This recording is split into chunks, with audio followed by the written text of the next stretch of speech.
Assalamu alaikum rahmatullah wa barakatuh. J'espère que vous allez bien. Moi, je me porte très bien. Je suis le frère Krale Lopez. J'aimerais t'interpeller ce soir, bien-aimé. Le sais-tu qu'il y a un verset coranique qui dit que tu seras jugé? As-tu réellement vu ce verset? As-tu une fois médité sur ce verset? As-tu pris la peine de pouvoir savoir où se trouve ce verset? Bien-aimé, j'aimerais qu'ensemble nous parcourons le Saint-Coran pour méditer ensemble sur ce verset. Mais avant cela, nous rendons la louange à celui qui est le créateur des cieux et de la terre, celui qui a donné le souffle de vie à toute créature et celui qui est au-dessus de toute imagination. C'est pour cela que lui-même il s'est qualifié et il a donné cette parole de pureté en disant Subhanallah, Hamma yasifoun, Subhanallah, Hamma yashirikoun. Bien-aimé, ce verset, je t'appelle à méditer sincèrement dessus. Et lorsque je suis tombé sur ce verset, bien-aimé, beaucoup de choses ont changé parce que je n'ai pas pu relever ce défi. Et ce verset vient sous forme d'un défi, permettant à l'être humain de comprendre qui sera jugé et qui va comparaître. Et lorsque nous parcourons le Saint-Coran, nous le trouvons précisément à la sourate 56, à partir du verset 87.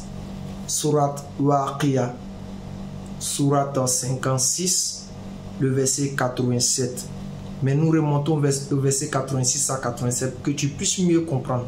Et je t'invite sincèrement à regarder chaque phrase, chaque mot qui a été utilisé par Dieu ici pour te faire comprendre que tu auras à rendre compte, j'aurai à rendre compte. Coran chapitre 56, le verset 86 à 87.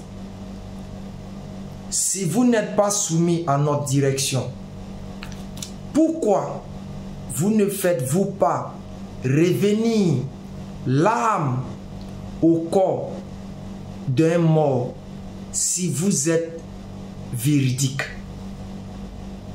Je reprends encore le verset. Coran chapitre 56, verset 86 à 87. Si vous n'êtes pas soumis à notre direction, pourquoi ne faites-vous pas revenir l'âme au corps du mort si vous êtes véridique? Allah nous dit par là, et je reviens tranquillement pour t'interpeller, bien-aimé. Allah subhanahu wa ta'ala nous interpelle à travers ce verset coranique en nous disant que nous allons tous réellement comparaître. Mais la seule raison pour ne pas comparaître, Dieu nous lance ce défi en nous disant que nous devons être à mesure de ramener l'âme d'une personne qui décède au sein de son corps comme il était encore vivant. Que lorsque nous arriverons à pouvoir faire cela, nous devons savoir que le jugement n'aura pas lieu pour nous. Mais tant que les êtres humains meurent, depuis l'aube de la première créature jusqu'à ce jour, les êtres humains meurent. Quelle que soit la médecine, quels que soient les grands moyens, quels que soient les plus grands médecins, et même les médecins aussi en font partie, nous mourrons et ils meurent. Et Dieu nous dit, au travers de cela, nous devons savoir que nous allons rendre compte.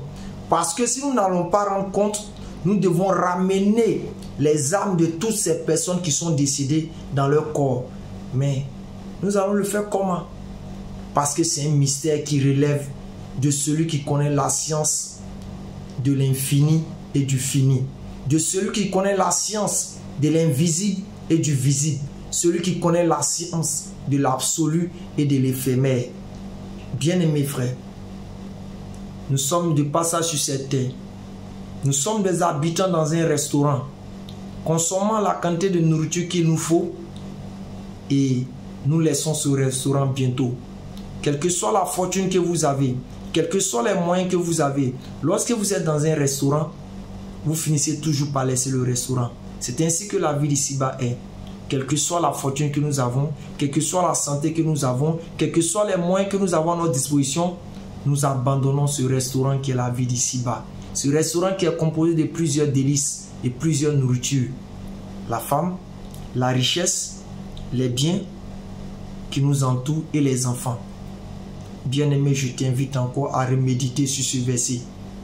À chaque fois te rappeler de ce verset où Allah te dit, si tu n'auras pas à rendre compte, si tu ne seras pas jugé, ramène l'âme d'une personne qui meurt autour de toi.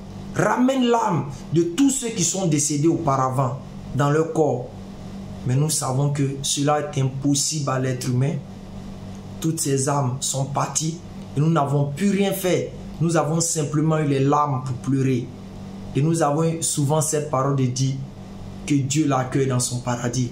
Pour faire comprendre cette réalité que quoi, nous aurons à rendre compte, quel que soit notre rang, quelle que soit notre capacité de force sur cette terre.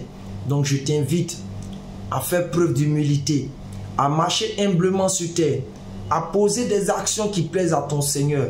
Et la meilleure des actions qui plaît à ton Seigneur, c'est de l'adorer sans associer, sans image, sans forme, sans représentation quelconque. Je t'invite à une prochaine vidéo, mais à cet instant, je t'invite à t'abonner sur la page Chemin éclairé, qui aura pour but de t'instruire sur beaucoup de choses de la religion, te motiver sur beaucoup de choses de la religion et te faire comprendre certaines réalités de la dunya et de la vie d'ici-bas. Sur ce, rendez-vous pour une prochaine fois et de ce pas, portez-vous bien et chaque souffle de vie est un espoir pour se repentir et se rapprocher de celui qui détient ce souffle de vie. Assalamu alaikum wa rahmatullah wa barakatuh.